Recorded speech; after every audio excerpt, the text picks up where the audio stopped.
Video کو like کر کے آگے شیئر ضرور کر دینا۔ تو بربکم، کیا میں تمہارا رب نہیں ہوں؟ تو سب نے کہا تھا بلا، بے شک تو ہمارا رب ہے۔ آپ مجھے بتائیں، کیا کسی سے رشتہ اتنا پرانا بھی ہے جتنا اللہ سے رشتہ پرانا ہے؟ تو سارے رشتوں کے لیے پیسے ہیں، جس نے سب کچھ عطا کیا وہ رب کے لیے کچھ نہیں، اس اللہ کے لیے کچھ نہیں۔ تو یہ وہ رقمیں جو فانی ہیں، یہ وہ رقمیں جو کبھی کام نہیں آنے والی ہے، مرنے کے بعد وارثوں میں تقسیم ہونے والی ہے۔ میرے آقا فرماتے ہیں جب تم اس کو اللہ کی راہ میں دیتے ہو تو پہلے یہ اللہ کے دست قدرت میں آتی ہے، پھر دوسرے کے ہاتھ میں آتی، یعنی گویا تم دیتے ہو اللہ کو۔ اللہ قرآن میں فرماتا ہے مَن یقرض اللہ قرضا حسنا، کہ جب تم اللہ کی راہ میں دیتے ہو تو گویا تم اللہ کو قرض حسنا دیتے ہو۔ جب یہودیوں نے یہ سنا تو طعنہ دیا کہ تمہارا اللہ تو غریب اور محتاج ہے، معاذ اللہ فقیر ہے کہ وہ لوگوں سے قرضہ لیتا ہے۔ تو پھر اللہ نے فرمایا نہیں، اللہ محتاج نہیں ہے، اللہ غنی وانتم الفقراء، کہ تم سب فقیر ہو، محتاج ہو، بھیک مانگنے والے ہو، اللہ مال والا ہے، اللہ غنی ہے، اللہ جو ہے وہ خزانے رکھنے والا ہے۔ اللہ نے یہ صرف اس لیے کہا قرض حسنہ کا مطلب، قرض حسنہ کا مسئلہ یہ ہے کہ جب دینے والا دیتا ہے اور لینے والا لیتا ہے کوئی مطالبہ نہیں ہوتا، دینے والا دیتا ہے، لینے والا لیتا ہے، کوئی مطالبہ نہیں ہوتا، لیکن پھر اتنا ہوتا ہے جب واپس کرنے والا واپس کرتا ہے تو اس کو اختیار ہوتا ہے کہ وہ اپنی شان کے مطابق چاہے تو اتنا ہی دے دے اور چاہے تو اس سے بڑھا کر کے دے دے، لیکن وہ سود نہیں ہوتا کیونکہ کوئی مطالبہ نہیں تھا، کوئی طے نہیں تھا، نہ اشارے میں نہ کنائے میں یہ چیز ہوتی ہے۔ اگر وہ کچھ تحفتاً بڑھا دے، اگر وہ کچھ عطا کر دے، اگر وہ کچھ انعام دے دے، اللہ فرماتا ہے تم جو دے رہے ہو اللہ کو قرض حسنہ دے رہے ہو، آج تم دو گے اپنی طاقت کے مطابق، جب اللہ لوٹائے گا تو اپنی شان کے مطابق لوٹائے گا۔ ایک کھجور جو تم نے اللہ کی راہ میں دی ہوگی، صرف ایک کھجور تم نے اللہ کی راہ میں دی ہوگی، جب اللہ تمہیں لوٹائے گا تو وہ کھجوروں کا بہت بڑا کھیت جنت کے اندر ہوگا۔ وہ کہے گا میں نے تو ایک ہی دی تھی، یہ اتنی ساری کھجوریں کیسے؟ تو اللہ کے فرشتے کہیں گے جو تو نے ایک دی تھی اس کو اللہ نے جنت کی زمین میں بویا تھا، کہاں تمہاری زمین کی کھجور، لیکن دی اللہ کی راہ میں۔ اگر کھا کے اگل دی تھی تو کیا بنی؟ کھائی تو کیا بنی ہیں؟ کھائی تو بدبو بنی نا، کھائی تو گندگی بنی نا، کھائی تو غلاظت بنی، اور اللہ کی راہ میں دے دیا تو جنت میں اگائی گئی۔ یہی اللہ کی راہ میں دینے کا فرق ہے، خود کھایا تو بدبو بنی اور اللہ کی راہ میں دیا تو جنت میں بوئی گئی۔ پھر اس ایک کھجور سے پودا نکلا، پھر اس میں 7 بالیاں نکلی، پھر ہر ایک میں 10 اس طریقے سے 70 ہو گئی۔ پھر اللہ بڑھاتا جاتا ہے جیسے کہ تمہاری نیت ہوتی ہے، پھر وہ کاٹی جاتی ہے، پھر وہ بوئی جاتی ہے، پھر وہ کاٹی جاتی ہے، پھر وہ بوئی جاتی ہے، قیامت تک یہ سلسلہ چلتا رہے گا۔ اور جب تم جاؤ گے، ہم جائیں گے انشاءاللہ، اللہ فرمائے گا یہ تو نے کھجور دیا تھا، یہ اس کو ہم نے پرورش کی، ایسے اس کو پالا جیسے تو اپنے بچڑے کو پالتا ہے۔ تو میں وہ بات عرض کرنے چلا تھا کہ اللہ کی راہ میں دینے کی بڑی شان ہے، اور پھر وہ بھی مسجد۔ حدیث پاک میں آتا ہے کہ اگر تم معزز بننا چاہتے ہو، قابل تعظیم بننا چاہتے ہو کہ لوگ تمہاری عزت کریں، یہ میں نے اپنی آنکھوں سے دیکھا، اس حدیث کا جلوہ میں نے اپنی آنکھوں سے دیکھا۔ کیا فرمایا جا رہا ہے؟ اگر تم قابل تعظیم بننا چاہتے ہو 2 چیزیں اپنے اندر پیدا کرو، ایک تو یہ کہ مسجد کی تعظیم کرو اور مسجد کی تعمیر کرو۔ اگر تم مسجدوں کی تعظیم کرو گے اور مسجدوں کی تعمیر کرو گے تو اللہ تمہیں قابل تعظیم بنا دے گا۔ بہت سے لوگوں کو میں نے شہر میں دیکھا، کوئی نام ان کا نہ تھا، کوئی عزت ان کی نہ تھی، لیکن جب انہوں نے مسجدوں کو تعمیر کرنا شروع کیا، آج پورے شہر میں ان کے نام کا غلغلہ ہے۔ فلاں صاحب نے یہ مسجد بنائی، فلاں صاحب نے یہ مسجد بنائی، فلاں صاحب نے یہ مسجد بنائی، یہ ہے۔ اور پھر دوسری چیز، 2 کام کرنا ہے نا، اگر قابل تعظیم بننا ہے، مسجد کی تعظیم کرو، مسجد کی تعمیر کرو، اور اپنے مومن بھائی کی تعظیم کرو۔ مسجد کے ساتھ ساتھ اپنے مومن بھائی کی تعظیم کرو۔ امام حسن مجتبی فرماتے ہیں جو مسجد میں جاتے ہیں جب تک وہ مسجد کے اندر رہتے ہیں وہ اللہ کے مہمان رہتے ہیں اور ان کا شمار اللہ کی زیارت کرنے والوں میں ہوتا ہے.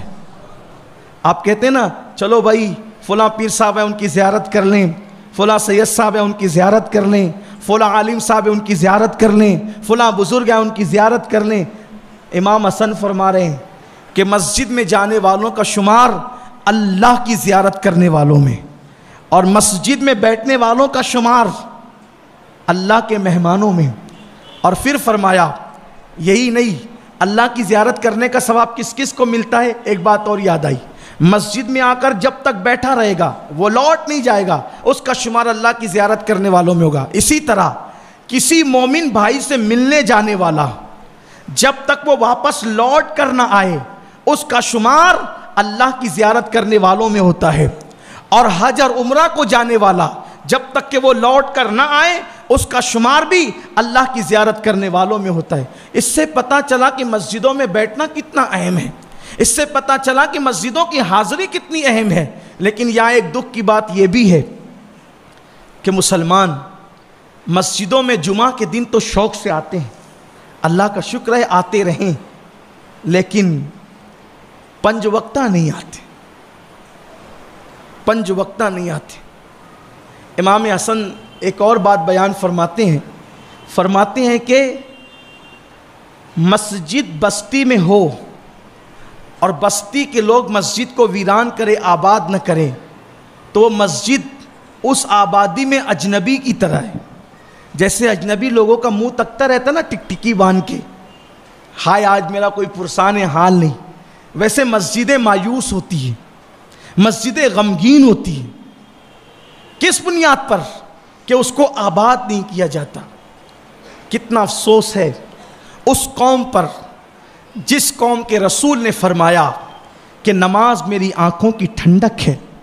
آج اس قوم کو تاش کے پتوں کے لیے فرصت ہے, آج اس قوم کو واٹس ایپ پر میسیجز چیک کرنے کے لیے فرصت ہے, آج اس قوم کو فیس بک پر کئی گھنٹے بیٹھنے کے لیے فرصت ہے, آج اس قوم کو فلمیں دیکھنے کے لیے فرصت ہے. اور اگر فرصت نہیں تو اللہ کی عبادت کے لیے نہیں. اگر دیکھ سکتے ہو تو اپنے دائنی طرف دیکھ لو, اس قبرستان کے اندر وہ لوگ بھی سو رہے ہیں جن کے کئی سو لوم چلتے ہیں.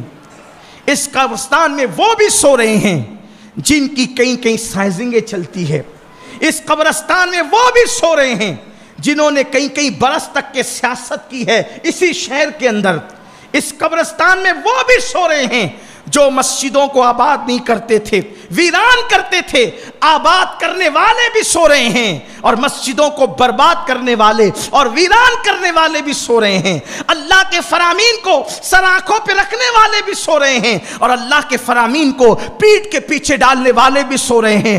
دیکھو قبریں سب یکساں لگتی ہے, سناٹا لگتا ہے, سکون لگتا ہے, اوپر سے اطمینان لگتا ہے. لیکن اللہ نے اگر تمہیں آنکھیں دی ہے, عبرت کی آنکھیں, تو اس میں جھانک کے دیکھنا کہ کچھ قبریں ایسی ہوگی جس میں انگارے سلگ رہے ہوں گے, کچھ قبریں ایسی ہوگی جس میں آگ بھر دی گئی ہوگی, کچھ قبریں ایسی ہوگی جس میں وجود سور کی طرح بن گئے ہوں گے, کچھ وجود ایسے ہوں گے جو کتے کی طرح بن گئے ہوں گے, کچھ وجود ایسے ہوں گے جن کے چہرے قبلے کی طرح پھر گئے ہوں گے اور وہ اللہ سے رو رو کر تمنائیں کرتے ہوں گے, مولا صرف ایک مرتبہ 2 منٹ کے لیے دنیا میں جانے دے دے, صرف 2 منٹ کے لیے, تاکہ تیری بارگاہ میں جا کر 4 سجدے کر لوں اور تجھے منا لوں. لیکن قدرت کی طرف سے جواب مل رہا ہوتا ہے, بندے جب میں نے تجھے مہلت دی تھی تو دنیا کے کھیل میں مصروف تھا, تو دنیا کے گورکھ دھندوں میں مصروف تھا, تو دنیا کی محبت میں ڈوبا ہوا تھا. لوگوں عبرت کی نگاہ سے اس شہر خاموشہ کو دیکھو, بار بار آتے ہو, روز آتے ہو, ہر بار آتے ہو, کیا سیکھ کر جاتے ہو؟ کسی مقرر کی تقریر تمہیں اتنی عبرت نہیں دلا سکتی جو ایک قبر کی آواز تمہیں عبرت دلا سکتی ہے.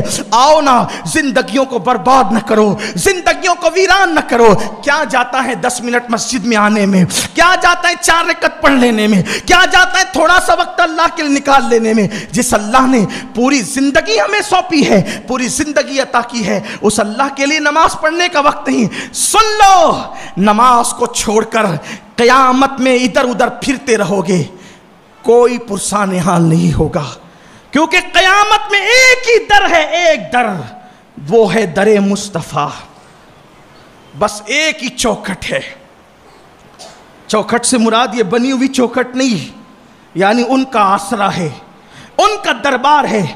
قیامت میں صرف ایک ذات ہے, وہاں سن لی گئی آپ کا بیڑا پار, اور اگر وہاں نہیں سنی گئی اللہ بھی امان نہیں دے گا. میرے امام کہتے بخدا, خدا کا یہی ہے در, نہیں اور کوئی مفر مقر, جو وہاں سے ہو یہی آ کے ہو, جو یہاں نہیں تو وہاں نہیں. جنہیں در مصطفیٰ پہ امان نہ ملے اسے کبھی امان نہیں ملے گی. اور سن لو, دل کے کانوں سے سن لو, اس مسجد میں پہلی بار جمعہ پڑھنے کے لیے ہم سب جمع ہوئے ہیں. مسجد آفتاب رسالت میں پہلی جمعہ ہے, اور اللہ کرے یہ انقلابی جمعہ ہو, ہماری زندگی میں تبدیلی کا جمعہ ہو. اس لیے کہ آج کا دن خوبصورت اس لیے بھی ہے کہ سب سے پہلی نماز 5 وقتہ کی فرضیت کی حیثیت سے 27 رجب ہی کو پڑھی گئی تھی, کیونکہ شب معراج نماز کا تحفہ لایا گیا, اور آنے کے بعد پہلی نماز ظہر کی شکل میں اعلان کے ساتھ پڑھی گئی کہ چلو نماز فرض ہوئی ہے, نماز پڑھ لو. اور یہ جو پہلی ظہر, عصر, مغرب, عشاء اور فجر, اس دن جو پہلی 5 وقت کی نماز پڑھی گئی, اس میں جبریل علیہ السلام خود زمین پر آئے تھے اللہ کے رسول کے ساتھ نماز ادا کرنے کے لیے.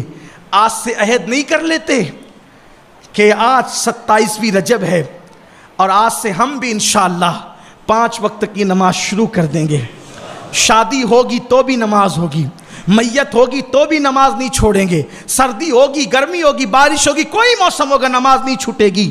جب آپ نماز پڑھتے رہیں گے تو یادگار ہوگی. پہلی آفتاب رسالت میں جمعہ پڑھنے گیا تھا, کوئی فقیر نے چیخا تھا, اور میں نے عہد کیا تھا کہ آج سے میں نماز پڑھوں گا تو آپ کی یادیں تازہ ہوتی رہے گی. میں عرض کر رہا تھا قیامت میں ایک ہی در ہے. حضور نے امان دے دی, امان مل گئی, انہوں نے نہ دی تو نہ ملی. اب حضور کیا کہتے ہیں؟ میرے آقا فرماتے ہیں جو نماز چھوڑ دے میں اس سے بیزار ہوں. کیا فرمایا؟ میں اس سے بیزار. کوئی باپ کہتے میں میرے بیٹے سے بیزار ہوں, بولو باپ کہتے بیٹے سے بیزار ہوں, کوئی اس کو قرضہ دے گا؟ کوئی اس کے ساتھ لین دین کرے گا؟